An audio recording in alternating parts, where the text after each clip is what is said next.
The Watcher's Tale, Part 8, Atheria's Tear. Atheria tossed and turned in her bed, unable to fully find restful sleep. Her dreams were always of Eloheim. Tonight, however, her dreams were dark. She ran through the maze, being chased by a dark shadow. No matter where she turned, the shadow followed her. Atheria quickened her pace from a jog to a full-out run. She turned a corner sharply and slammed face first into a wall. The impact bounced her back so hard that she fell on her back. Pain shot through her body. Groaning, she turned slowly on her side. Tears fell to the ground from the pain. Suddenly, a cold chill swept over her. She was frozen in place. The shadow she had been running from glided over her. "You can't run from me forever. Just give in. Stop fighting. He's never coming back," the shadow whispered. "I will never be yours. Not again. He will return to me." The shadow moved closer, ready to overtake her body. When the sound of a raven's cry filled the maze, the shadow lifted his head toward the sound, and then left, following the sound of the raven. Sweat dripped down her sleeping body. The sound of her deep breath and exhale filled the quiet room. In her dream, Atheria lay on the ground, trying to catch her breath. But peace would not come. The maze was dark, and she prayed to wake. Though night after night, for 2 weeks, even after her dreams of Eloheim, she dreamt that she was back in the maze.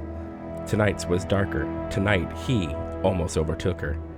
But something else was different about this dream as well. But there was never a raven. That was really new. This time, however, she wasn't sure what had changed, but she was thankful. Picking herself up, Atheria wanted to wake, but couldn't for some reason. It was then she heard Eloheim's message. His voice calmed her soul for a moment, but when she heard all he had to say, her heart sank. "Remember me." "Adonai," she said, and then the maze went dark. Atheria woke up. She blinked a few times, and then it all landed on her emotionally. Eloheim's message ran in her mind. Tears fell freely. She could feel, or better put, not feel him anymore. It was a void she was unfamiliar with, as if half of her heart and soul had been silenced and missing. Her body shook. She lifted her hand and watched it shake. She held it in with her other hand and held both her hands against her chest. Atheria opened her bedside table, reached inside, and took out a large crystal. It was Eloheim's, the very crystal that Sabrina saw in her vision. His energy emanated from it. Atheria held it in her hand and just stared at it. With each breath, it was as if she was taking in his essence. Yet, with every breath, she could feel his energy fading from the crystal, till, with a tear-filled exhale, it was gone. Pouring coffee from the French press, Atheria was still shaken, but after a few hours she was able to maintain some composure. Yet her mind raced, planning her next move. What was she going to do? If she knew Eloheim, and she knew him better than anyone, he was doing everything for their family, and would follow through with whatever plan he had. Tap, tap, tap. Atheria heard a tapping on the window and turned. She came eye to eye with a large raven. "Hunan!"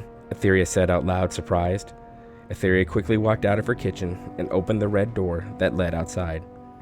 Perched on the deck chair, the raven cawed at Atheria's presence. Atheria reached her hand out toward the raven. It tilted its head toward her open hand. She petted its soft, feathered head. "Thank you for saving me," she said to the raven. Atheria knew now it was Hunan who distracted the shadow and saved her demon, and saved her dream self. "Why are you here, my friend?" she asked. Hunan twitched his head and stared at Atheria. Atheria looked intently into the dark brown eyes of the raven. Flash! Instantly, Atheria saw flashes of the vault in hell. Jacob was there, the demon that she knew. He was there as well, holding an apple and a feather. Then there was Eloheim. Her heart stopped when she saw her love transformed into the Dark Watcher. Another scene filled her vision. She heard the message Eloheim had for Matthias. Her skin chilled with goosebumps. It only took a few seconds, but Atheria knew exactly when and where the two brothers would meet. physically. The caw of the raven broke her visions. Atheria looked at Hunan. "Thank you again, my friend." With those words, the raven spread its large wings and flew off. Atheria watched as Hunan disappeared into the sky. He came to warn her and help her, to let her know what Eloheim had planned to do. Atheria ran inside the house to find her phone and called her sister-in-law. "Jen, Sabrina and I are coming over."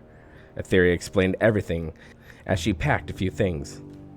She hung up the phone and walked to Sabrina's room. As she was about to knock on her daughter's door, the door opened. "I'm ready, Mom," Sabrina said, with a backpack slung around her shoulder. "I'm ready to go home," she said. Atheria hugged her daughter. "Let's go home."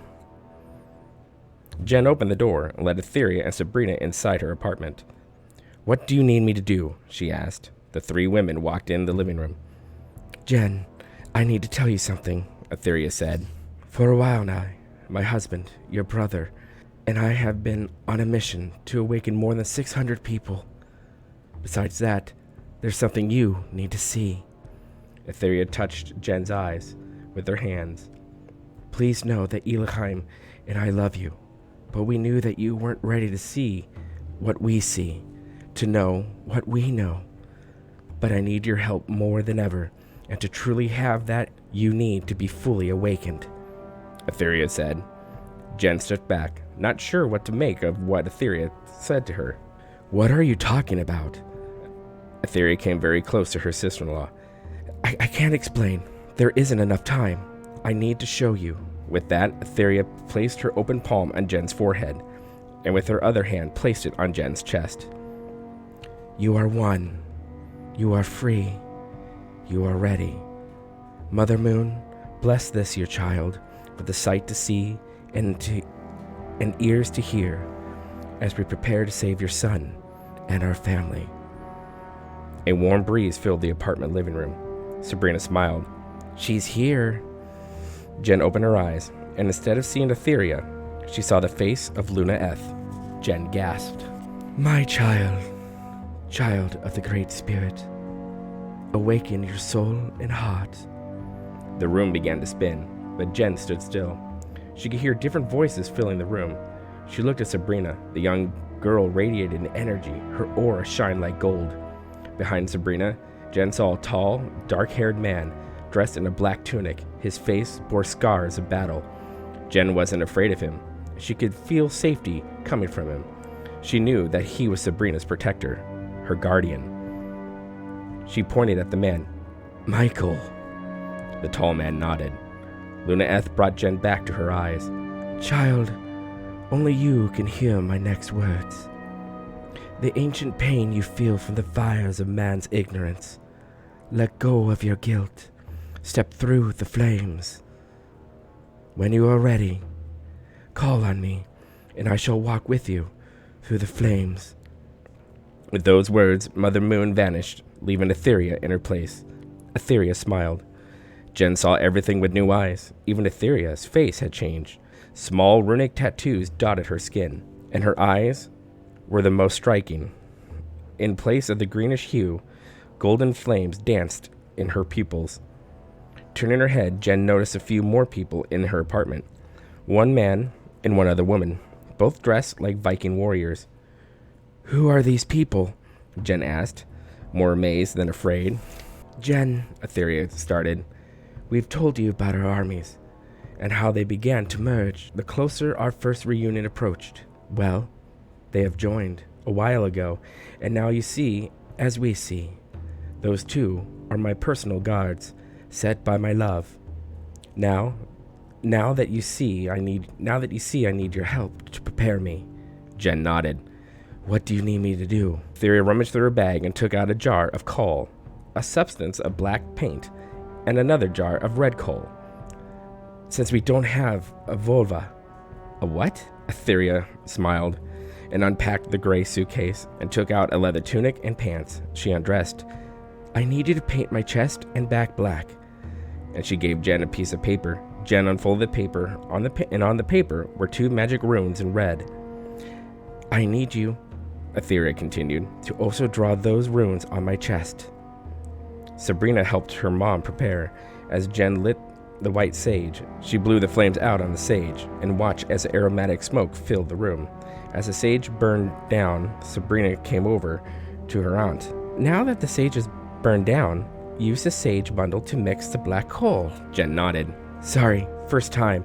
Preparing someone for battle, that is. Sabrina smiled. You're doing great, Aunt Jen. Sabrina took another bundle of white sage, lit it, and let it burn for a few moments, and then blew it out. She walked over to Atheria, who was kneeling and meditating.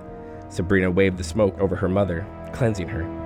Once she was done, Sabrina knelt down with Jen, who had come over with the 2 bowls of coal. The 2 women silently painted Atheria's body, turning her tan skin black, covering up mortal tattoos and spiritual runes that ran the length of her arms and down both the middle of her back and chest. As they painted her body, the tattooed runes shone through the paint and shone with a faint blue glow. Jen took out the paper with the magic runes on it and copied them with red coal on Atheria. Sabrina painted her mother's face and covered her eyes and chin. She dipped 3 fingers in the red coal and traced down Atheria's forehead to her chin. Both women stood back. Atheria stood up and opened her eyes. The flames in her pupils blazed. This new appearance of Atheria brought chills to Jen. Shit, Mom. Remind me to never piss you off. Time is not on our side. Not sure how, but I know that Eloheim is on the move, she said and started to dress. As she was getting dressed, one of her bodyguards walked in carrying something in a black and red cloak. The guard placed the cloak on the ground and unfolded it, revealing its contents. Atheria nodded, and the guard walked out of the room. On the floor sat 2 Dane axes and a short sword. Atheria armed herself. Jen and Sabrina both looked with awe at Atheria. The soul flame of Eloheim had become her true form, the Shield Maiden. Atheria looked out the window. The afternoon had come and gone. We must go, she said, with an air of authority in her tone. The 3 women walked out of the apartment together. Jen stopped for a moment and looked around. The light and colors of everything around her had a bright and more vibrant appearance than she had seen them before. And on the street, mounted on horseback, were maybe 100 to 200 soldiers in different period armor. Some looked medieval, while others dressed like Atheria's guards. She leaned over to Sabrina. Is this what you and your parents see all the time? Sabrina shrugged. Sometimes. Most times, we just feel their energy. Atheria walked up to the awaiting attendant, dressed in different colors. Take this message to Eloheim. I'm coming, my love. The attendant nodded and vanished. Atheria turned to Jen. What you'll witness might be too much. I know how your sensibilities are like. If you want to stay back, I'll understand. No, I want to help in any way I can, Jen spat. With those words, Atheria mounted a white horse, while Sabrina and Jen mounted other horses. Atheria raised her hand and gave the command for the army to move. In a blaze of speed, everyone was gone, heading toward the hill country. Atheria could only hope and pray that she wasn't too late. The end.